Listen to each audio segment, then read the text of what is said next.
Olá pessoal, Shalom, Shalom, Boker Tov, Morem Balahi Ben Israel, aqui de nossa sinagoga Anusim Brasil. Estamos aqui na manhã deste que é o segundo dia para trazermos a leitura e também comentários da Parashá que estamos estudando, que é a Parashá Hukat. Hoje, segunda Aliyá. A leitura da segunda Aliyá está no capítulo 19 de Bab de Bar, Números, no capítulo 19, verso 18, até o capítulo 20, versículo 6.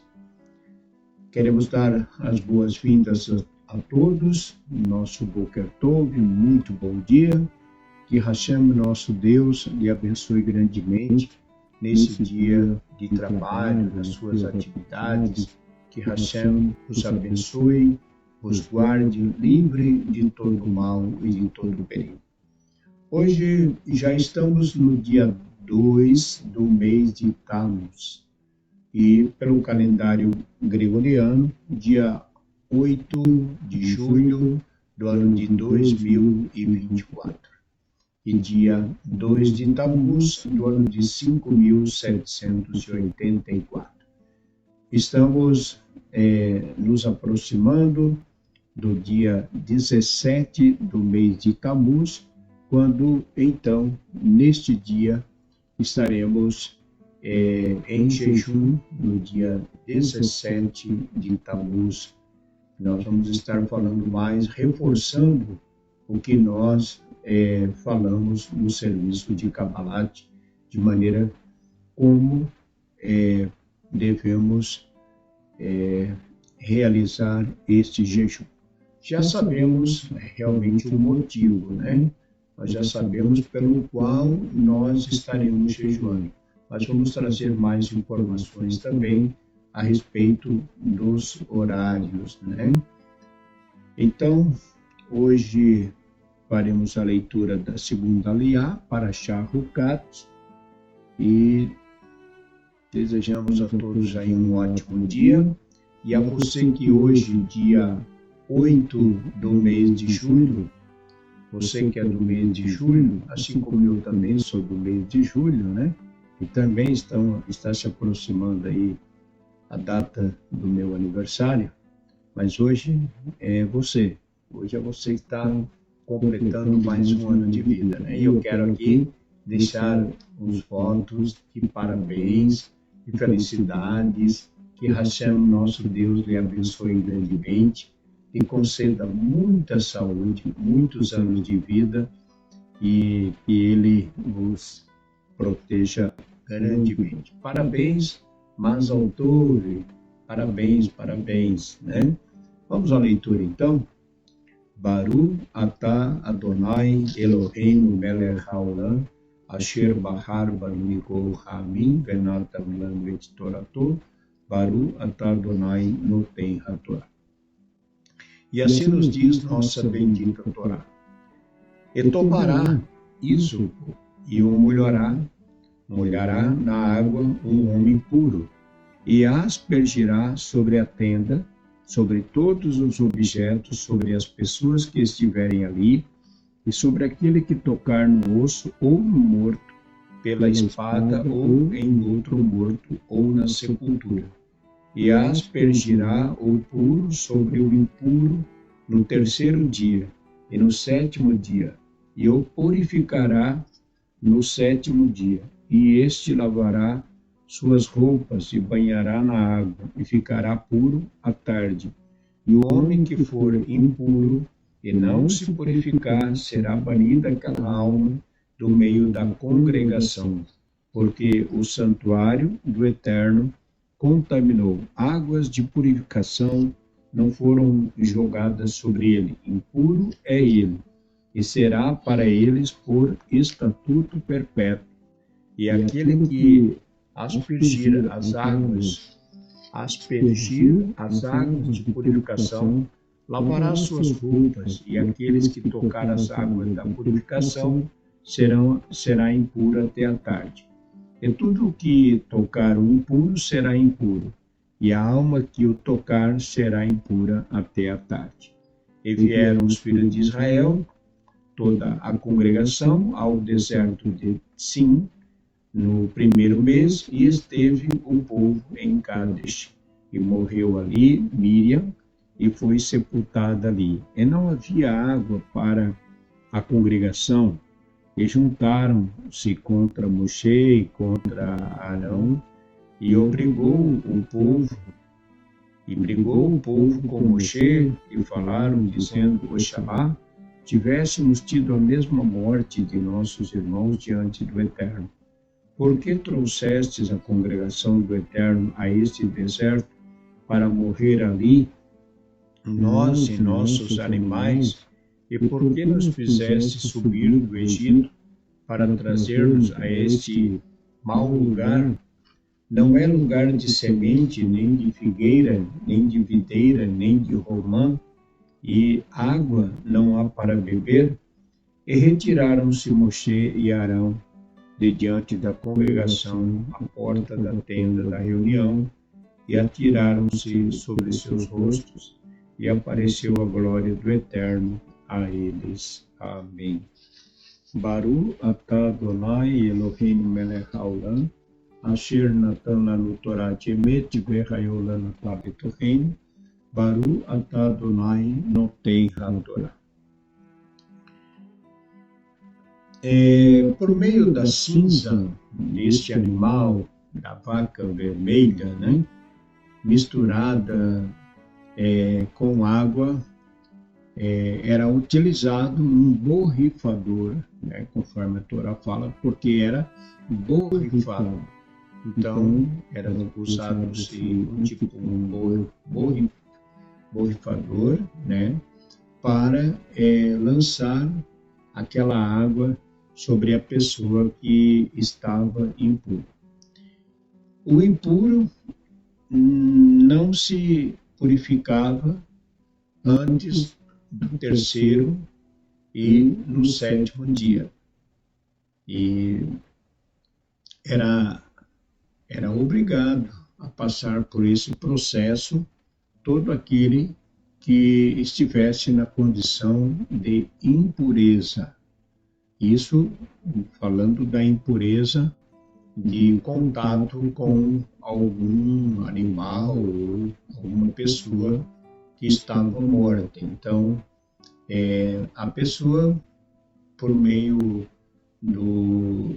dessa água misturada com a cinza da vaca vermelha, ela ficava pura. E, claro, após o período de 7 dias, ela também teria que passar pela mikve, ou seja, o banho ritual, e de maneira então que ela ficava pura, né? Então ela, na condição de impureza, a pessoa não podia entrar no templo, né, no tabernáculo, nem no templo, dado a condição em que ela está.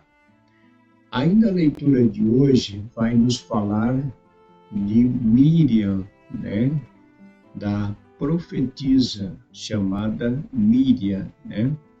E a leitura fala que novamente, né, o povo se levanta contra Moshe, chegando a falar que teriam, oxalá tivessem sido mortos da mesma maneira como os seus irmãos haviam morrido. Então, essa é uma situação daquelas que a gente pode considerar ridícula, né? É uma expressão ridícula, né? Então, realmente, uma situação difícil, né? Para Moshe, para Arão liderar essa congregação, porque no meio da congregação haviam pessoas que viviam reclamando, só sabiam reclamar. Então, Existem muitas pessoas que agem assim, elas não ajudam, não contribuem e só sabem reclamar. E aí é difícil. Para quem lidera, para quem está diante de um trabalho e tendo aquela pessoa só reclamando, realmente é muito difícil. Então, vimos que o povo se levanta contra Moshe e contra o próprio Deus, e ocorre aqui a morte de Miriam, né? A morte da irmã de Moshe, que pelo seu grande legado, né? Por tudo que ela fez, desde o dia em que ela, quando ali nosso povo no Egito, a gente já falou isso, né? Que o nascimento de Moshe aconteceu a partir do momento que Miriam, como era a irmã mais velha, ela então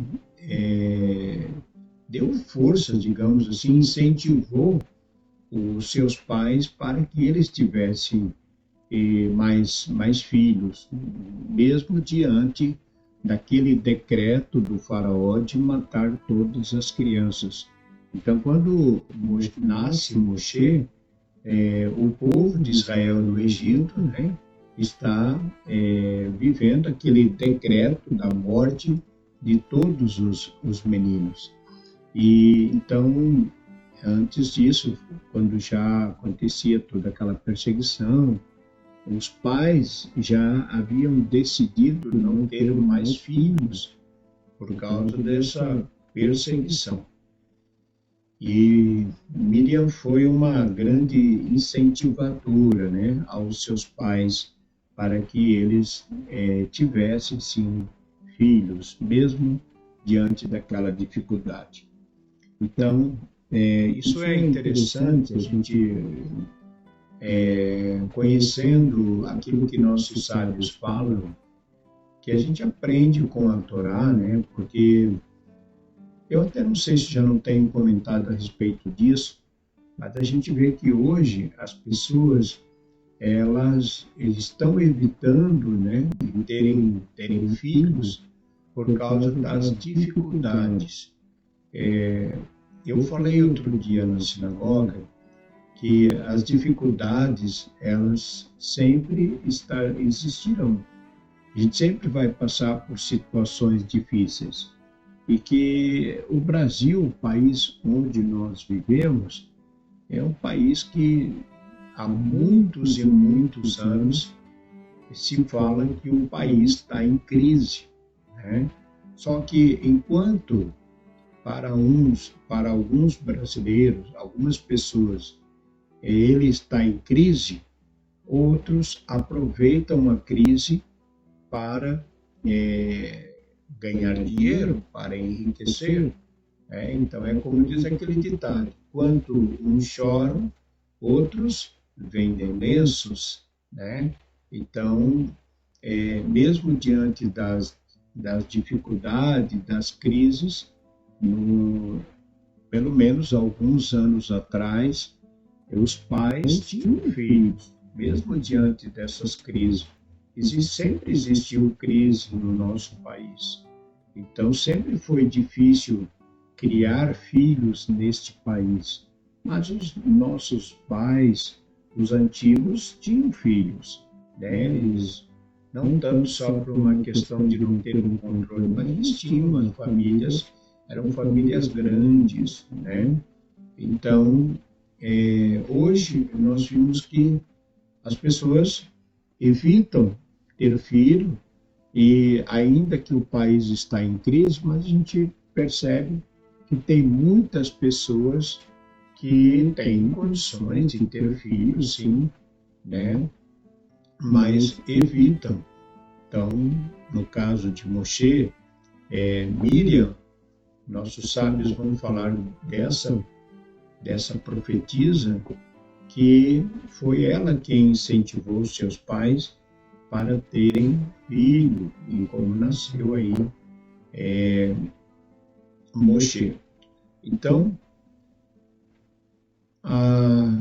o povo aqui reclama após a morte de Miriam, voltam a reclamar do que Moshe fez, ter tirado eles de uma terra onde eles estavam, e levado para uma terra que nem condições de plantar eles tinham. Então a gente vê que há, de fato, uma contradição muito grande, né? As pessoas na época acabavam se contradizendo, porque nesse período do deserto, como nós temos falado, eles não plantaram, eles não precisavam plantar nem regar, porque o Eterno manteve o nosso povo por 40 anos, foi Deus quem os sustentou, né? Quem os alimentou. Mas o povo sempre vivia reclamando, como muitas pessoas ainda assim fazem, né? Só sabem reclamar, né? E isso não contribui, pelo contrário, acaba atrapalhando. É isso, e nós ficamos por aqui. A leitura da segunda aliá, da Parashá que estamos estudando, que é a Parashá Hukat, e queremos desejar a você, a toda a sua família, um ótimo dia, uma ótima segunda-feira, seu dia seja repleto de grandes conquistas e realizações. Que o Eterno vos abençoe, vos guarde, vos livre de todo mal, de todo perigo. Tenham todos um ótimo dia. Shalom lekulam, boker tov, muito bom dia. Shalom, shalom.